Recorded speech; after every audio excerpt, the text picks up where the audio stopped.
Apa biyya taasisi. Injifannoo keenya taasisi. Tokkummaa keenya dagaa.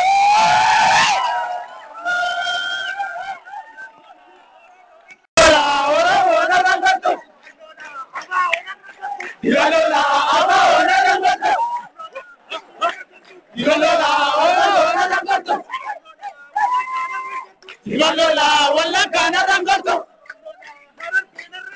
Ibalola harakena rangato. Ibalola rangato. Ibalola ummata rangato. Ibalola polisi rangato. Ibalola kabachona rangato. Ibalola gora rangato. Ibalola ora bona rangato. Ibalola ora bona rangato. Ibalola ora bona rangato. Ibalola ora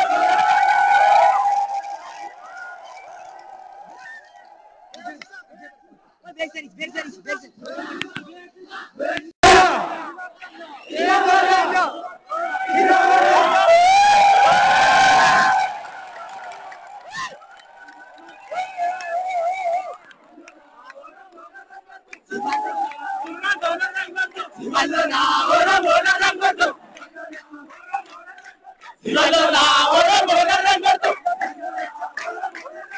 Ibalola ora bona rangato. Ibalola ora bona rangato.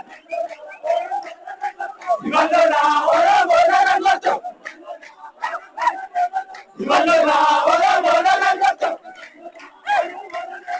Ibalola ora bona rangato. Ibalola ora bona rangato.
Ibalola ora bona rangato.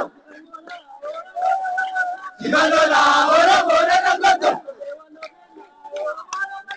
Ibalola ora bona rangato. Ibalola ora bona rangato.